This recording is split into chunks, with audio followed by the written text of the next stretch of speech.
Hello everyone, I am Sanjeev. You are most welcome in Science Vision. आज मैं आपको chapter 6 सरल परिपथ के कुछ इंपॉर्टेंट क्वेश्चन के एक्सप्लेनेशन के बारे में बात करूंगा। ये सारे प्रश्न आपके दैनिक जीवन से जुड़े हुए हैं। ये सारे प्रश्न को आप भली भांति अध्ययन करेंगे और कहीं भी इसमें दिक्कत हो तो कमेंट बॉक्स या फोन के जरिए आप हमसे बात कर लेंगे। तो बिना समय को गवाए हुए हम लोग चलते हैं। तो सबसे पहला जो आपके पास प्रश्न है वह है प्रतिरोध के मापन के लिए व्हीटस्टोन सेतु विधि अन्य विधियों से परिशुद्ध क्यों है। बिल्कुल सही बात है। जब भी हम प्रतिरोध को मापते हैं तो प्रतिरोध के मापने के लिए हम व्हीटस्टोन सेतु प्रयोग में लाते हैं। व्हीटस्टोन सेतु क्या है? व्हीटस्टोन सेतु एक ऐसी युक्ति है जिसके द्वारा 3 ज्ञात प्रतिरोधों की मदद से एक अज्ञात प्रतिरोध का मान ज्ञात किया जाता है। लेकिन प्रश्न ये उठता है कि व्हीटस्टोन सेतु विधि क्यों उपयोग में लाई जाए। इसलिए कि व्हीटस्टोन सेतु में संतुलन विधि का प्रयोग किया जाता है। और ये संतुलन विधि क्या है? इसको नल मेथड भी कहते हैं। संतुलन विधि का मतलब है कि चतुर्भुज के किन्हीं 2 भुजाओं के प्रतिरोधों का अनुपात शेष संलग्न किन्हीं 2 भुजाओं के प्रतिरोधों के अनुपात के बराबर होता है तो वह संतुलन स्थिति में कहलाता है। और संतुलन स्थिति में धारामापी से होकर कोई विक्षेप उत्पन्न नहीं होता, अर्थात Ig का मान 0 होता है, 0 होता है। धारामापी में कोई विक्षेप उत्पन्न नहीं होने के कारण धारामापी से धारा प्रवाहित नहीं होती। और यह विधि प्राप्त करना बहुत ही आसान है। अब देखिए क्या लिखा हुआ है कि संतुलन विधि का प्रयोग किया जाता है और इस विधि में यांत्रिक त्रुटि का प्रभाव नहीं पड़ता, अर्थात किसी भी प्रकार की यांत्रिक त्रुटि इस संतुलन विधि को कोई प्रभाव नहीं डालता, जिसके फलस्वरूप प्रतिरोध के मापन में किसी भी प्रकार की त्रुटि उत्पन्न नहीं होती और प्रतिरोध एग्जैक्ट रूप में प्राप्त होता है। जबकि वोल्टमीटर और आमीटर के द्वारा जब हम विभवांतर और धारा को मापते हैं तो उसमें परिशुद्ध मान प्राप्त नहीं हो पाते, क्योंकि इन दोनों युक्तियों पर यांत्रिक त्रुटि का प्रभाव पड़ता है।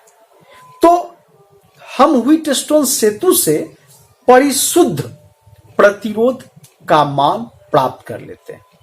तो यही यहां दिया हुआ है कि व्हीटस्टोन सेतु में प्रतिरोध के मापन के लिए संतुलन विधि का प्रयोग होता है और इस विधि में यांत्रिक त्रुटि का प्रभाव नहीं पड़ता, क्योंकि संतुलन विधि आसानी से प्राप्त हम कर सकते हैं। जबकि अन्य विधियों में जैसे वोल्टमीटर हो, आमीटर हो, इसके द्वारा जब भी विभवांतर और धारा को मेजर किया जाता है तो उसमें यांत्रिक त्रुटि का प्रभाव पड़ता है और ये शुद्धता से मान प्राप्त नहीं हो पाते। तो इस कारण से हम लोग व्हीटस्टोन सेतु ही उपयुक्त मानते प्रतिरोध को मापने में। अब आपके पास दूसरा प्रश्न है कि 2 विभव मापी x और y लिए गए हैं और उसमें विभवांतर v का लंबाई के साथ परिपथ दिए गए चित्र में 2 सेलों के विद्युत वाहक बलों की तुलना करनी है, तो इनमें से कौन से विभव मापी का प्रयोग सर्वाधिक उपयुक्त होगा। जैसा कि आपको पता होगा, मैंने पिछले वीडियो में आपको बताया था सेंसिटिविटी ऑफ पोटेंशियोमीटर। हमारा जो विभव मापी है उसकी सुग्राहिता उसकी विभव प्रवणता पर निर्भर करती है।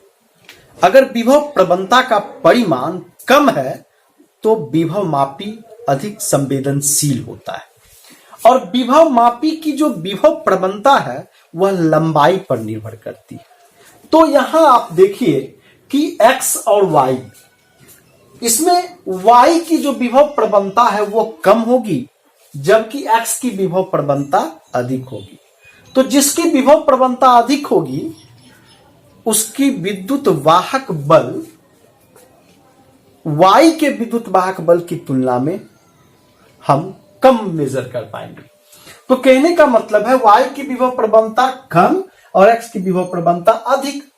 तो जिसके फलस्वरूप Y की विभव प्रवणता कम होने के कारण इसकी सुग्राहिता अधिक होगी, और जब सुग्राहिता अधिक होगी तो इस विभव मापी की प्राथमिकता पहले दी जाएगी, क्योंकि विद्युत वाहक बलों की तुलना में सबसे पहला प्रयोग करने के लिए Y विभव मापी हमारे लिए सर्वाधिक उपयुक्त होगा। तो ये आपके सेकंड क्वेश्चन हो गए। आप इसको भली भांति नोट कर सकते हैं या स्क्रीनशॉट ले सकते हैं। मैं अब तीसरे प्रश्न की ओर आ रहा हूं। अब देखिए, ये तीसरा प्रश्न आपके पास है कि विभव मापी और वोल्ट मापी दोनों विभवांतर के काम में आते हैं और एक ही कार्य के लिए दो यंत्रों की आवश्यकता है। आपको पता होगा कि विभव मापी क्या है। विभव मापी एक ऐसी युक्ति है जिसके द्वारा आप दो बिंदुओं के बीच के विभवांतर को मापते हो और सेलों के विद्युत वाहक बलों की तुलना भी करते हो और सेल के आंतरिक प्रतिरोध का मान ज्ञात करते हो। ठीक वही काम हमारा वोल्ट मापी भी करता है, वह विभवांतर को मापता है। तो प्रश्न यहां यह उठता है कि एक ही कार्यों के लिए दो दो यंत्र क्यों? अब मैं बताता हूं आपको। विभव मापी और वोल्ट मापी में अंतर इतना है कि वोल्ट मापी के द्वारा जब विभवांतर मापा जाता है तो वोल्ट मापी से एक स्वल्प धारा प्रवाहित होती है। क्या होता है कि जब वोल्ट मापी के द्वारा हम विभवांतर मापते हैं तो वोल्ट मापी से बहुत ही कम अर्थात स्वल्प धारा प्रवाहित होती है, जिसके फलस्वरूप जो मुख्य परिपथ की धारा है उसमें कमी आ जाती है। अब मुख्य परिपथ की धारा में कुछ कमी आएगी तो दो बिंदुओं के बीच के जो विभवांतर के वास्तविक मान हैं वो प्राप्त नहीं हो पाते, अर्थात विभवांतर में भी कुछ कमी आ जाएगी। और जैसे विभवांतर में कमी आ जाएगी तो इनके परिशुद्ध मान प्राप्त नहीं हो पाएंगे, और परिशुद्ध मान प्राप्त नहीं होने के कारण यह वोल्ट मापी हमें अपने वास्तविक मान से कुछ कम मान प्राप्त करता है। अब देखिए, लेकिन विभव मापी में ऐसी बातें नहीं होती। क्यों? क्योंकि विभव मापी में हम शून्य विक्षेप स्थिति निकालते हैं, और शून्य विक्षेप स्थिति के बारे में जैसा कि आपको पता है कि हम सर्पी कुंजी को कॉन्स्टेंटन अथवा मैंगनीन के तार पर उस कुछ बिंदुओं पर जाके रगड़ते हैं, और अगर धारा मापी में विक्षेप उत्पन्न नहीं होता तो वह शून्य विक्षेप स्थिति होती है। तो जब शून्य विक्षेप स्थिति हम लाते हैं तो मुख्य परिपथ से कोई धारा प्रवाहित नहीं होता, और मुख्य परिपथ से जब कोई धारा प्रवाहित नहीं होता, मुख्य परिपथ से कोई धारा नहीं ली जाती, तो यह आदर्श स्थिति में विभवांतर को मापता है। और जब आदर्श स्थिति में विभवांतर को मापेगा तो इस प्रयोग संबंधी इसके विक्षेप में भी कोई त्रुटि नहीं आएगी, अर्थात विभव मापी विभवांतर के परिशुद्ध मान को देगा, जबकि वोल्ट मापी विभवांतर के परिशुद्ध मान को प्राप्त नहीं करेगा। तो ये इसके आंसर हो गए। अब देखिए, कहता है क्या विभव मापी से आप धारा मापते हैं? धारा मापी जा सकती है, और अगर मापी जा सकती है तो कैसे? बिल्कुल सही बात है। अभी तक आप यही जान रहे थे कि विभव मापी सिर्फ विभवांतर को मापता है, या विद्युत वाहक बलों की तुलना करता है, या आंतरिक प्रतिरोध को मापता है। लेकिन मैं आपको बता रहा हूं कि विभव मापी से आप धारा भी माप सकते हैं। तो कैसे? तो विभव मापी से धारा मापने के लिए आप क्या करेंगे? एक मानक प्रतिरोध का प्रयोग करेंगे। अब मानक प्रतिरोध जब हम प्रयोग करेंगे तो इनसे जो मापी जाने वाली धारा है इस प्रतिरोध से प्रवाहित होकर उसके विभवांतर को माप लेगा। अब जाहिर सी बात है, जब मानक प्रतिरोध का प्रयोग किया जाएगा तो जो धारा हम मापेंगे वह धारा इस प्रतिरोध से हम प्रवाहित कर देते हैं, और जैसे प्रतिरोध से प्रवाहित करेंगे तो विभवांतर उत्पन्न होगा। अब क्या करेंगे? उस विभवांतर को मानक प्रतिरोध से भाग दे देंगे, उस विभवांतर को मानक प्रतिरोध से भाग दे देंगे, क्योंकि आपको पता है कि I बराबर V बटे R। तो जो विभवांतर हम उत्पन्न किए उस विभवांतर को अगर हम मानक प्रतिरोध से भाग देंगे तो हमारे मान किसका निकलेगा? धारा का। और इस प्रकार अज्ञात धारा का हम मान भी प्राप्त कर लेंगे। तो धारा मापी के द्वारा अर्थात विभव मापी के द्वारा हम धारा के मान को प्राप्त कर सकते हैं। इसे आप नोट कर लें। अब आप देखिए 5वां प्रश्न, ठंड में कार स्टार्ट करना कठिन होता है क्यों? जिसका आंसर लिखा हुआ है कि ताप घटने पर बैटरी के अंदर वैद्युत अपघट्य का प्रतिरोध बढ़ जाता है, अतः बैटरी से कम धारा प्राप्त होती है, जिसके फलस्वरूप स्टार्ट करना कठिन होता है। बिल्कुल सही बात है। क्या कह रहा है? कहता है ताप घटने पर, क्योंकि ठंड में जो वातावरण का ताप होता है वो घटा हुआ होता है, वो कम होता है। तो वातावरण का ताप जब घटेगा तो बैटरी के अंदर जो वैद्युत अपघट्य है, जो रासायनिक ऊर्जा को विद्युत ऊर्जा में परिवर्तित करता है, वह वैद्युत अपघट्य का प्रतिरोध बढ़ जाएगा।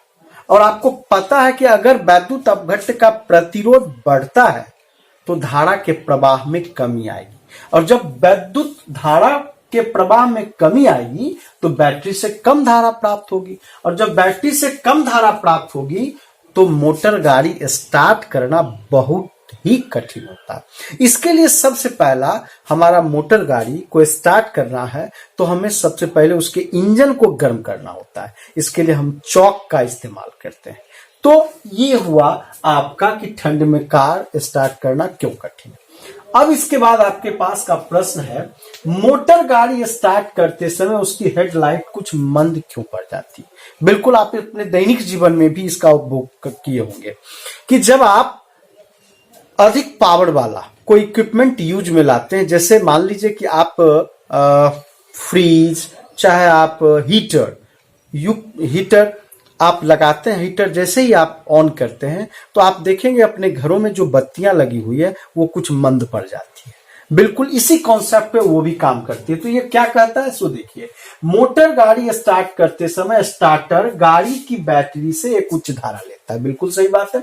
इसके फलस्वरूप आंतरिक प्रतिरोध पर विभव पतन बढ़ जाता है और बाह्य विभवांतर में कमी आ जाती है और कार की हेडलाइट कुछ मंद पड़ जाती है। बिल्कुल सही है। समझिए इस चीज को कि मोटर गाड़ी जब भी हम स्टार्ट करेंगे तो स्टार्टर जो है वह गाड़ी की बैटरी से स्टार्ट करने के लिए अधिक से अधिक धारा लेगा, और जब अधिक से अधिक धारा लेगा तो उस स्थिति में जो वैद्युत अपघट्य है उसका आंतरिक प्रतिरोध का जो विभव पतन है वो बढ़ेगा, और जब विभव पतन बढ़ेगा तो हमारे बाह्य विभवांतर में कमी आ जाएगी, क्योंकि जब विभव पतन बढ़ जाएगा तो बाह्य प्रतिरोध जो है उस प्रतिरोध का परिमाण कम जाएगा, और जब बाह्य प्रतिरोध का परिमाण कमेगा तो उस स्थिति में विभवांतर भी घटेगा, और विभवांतर के घटने से कार की हेडलाइट कुछ मंद पड़ जाएगी, और जब कार की हेडलाइट मंद पड़ जाएगी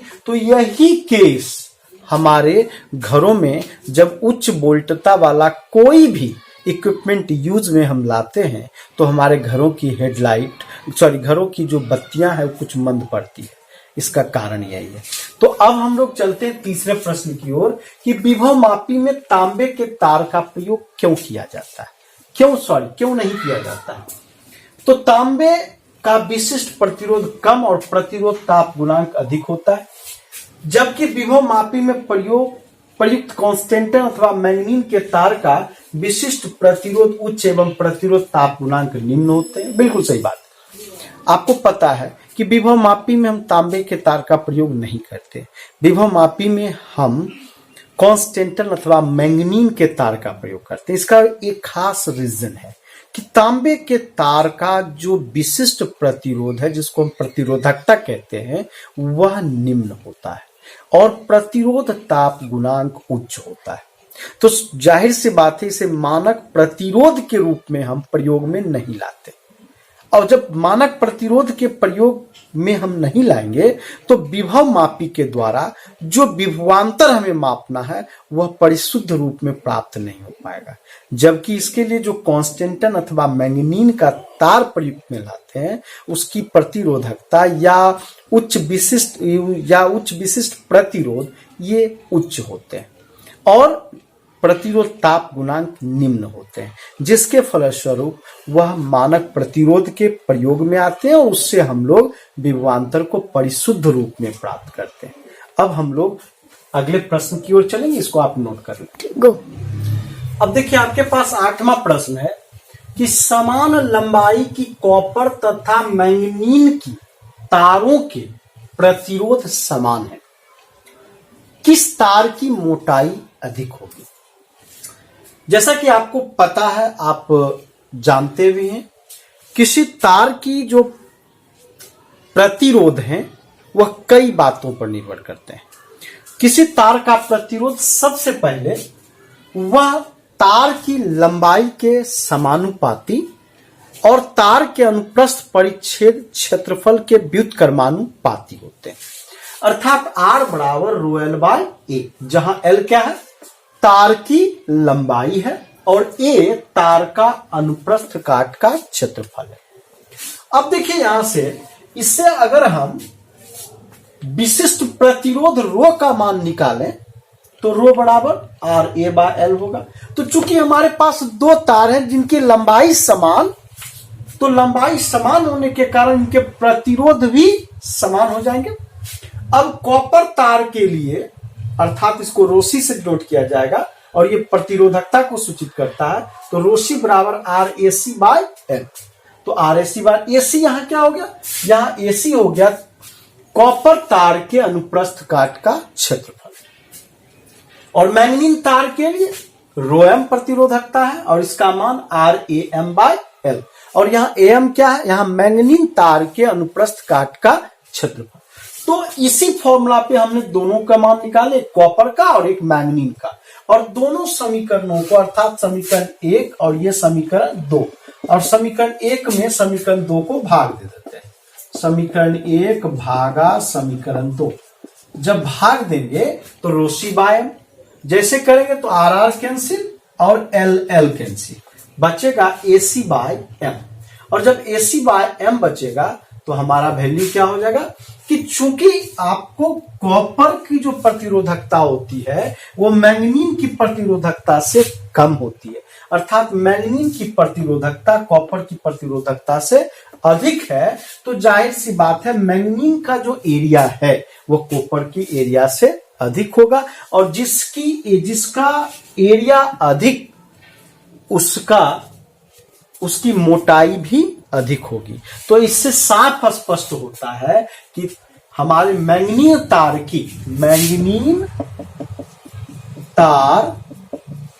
की मोटाई कॉपर तार से अधिक होगी।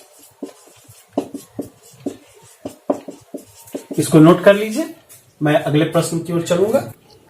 अब देखिए आपके पास 9वां प्रश्न है, एक प्रतिरोध का आई भी लक्षण धारा के अधिक मान पर सीधी रेखा से हट जाता है, क्यों? बिल्कुल सही बात है, ये जो ग्राफ आप देख रहे हैं इसलिए आई भी लक्षण कहलाता है। और इस अभिलाक्षणिक वक्र में देखते हैं कि सरल रेखा से यह वक्र हट रहा है, आखिर क्या कारण?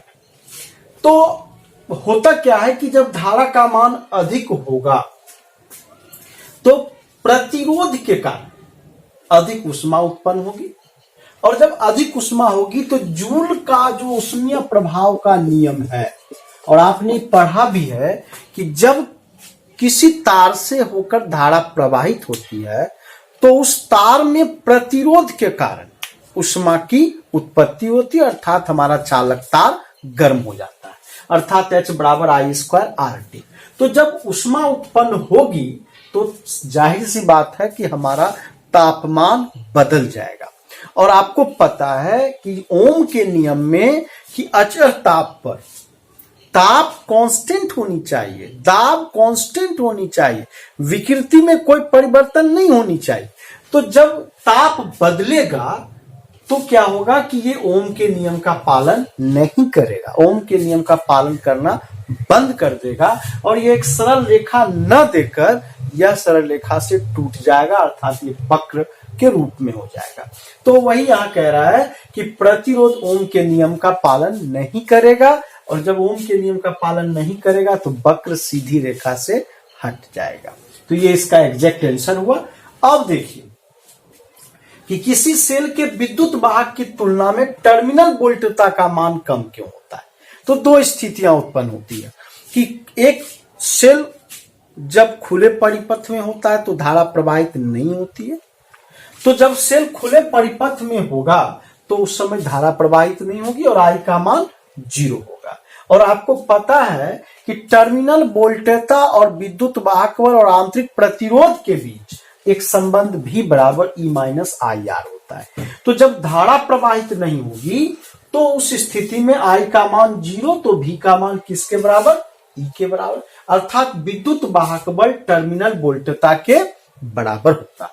लेकिन जब सेल से धारा प्रवाहित होगी, धारा ली जाएगी, तो सेल का आंतरिक प्रतिरोध के कारण इसका कुछ विभवपात हो जाता है, और जब विभवपात होगा तो हमारा जो टर्मिनल वोल्टता है वह विद्युत वाहक बल से कुछ कम हो जाता है। तो इस स्थिति में हमारा विद्युत वाहक बल की तुलना में टर्मिनल वोल्टता का मान कुछ कम हो जाता है। तो आज जो हमने डिस्कस किया वो प्रश्न बहुत ही इंपॉर्टेंट है और जिसका हमने वर्णन एक्सप्लेनेशन के साथ किया।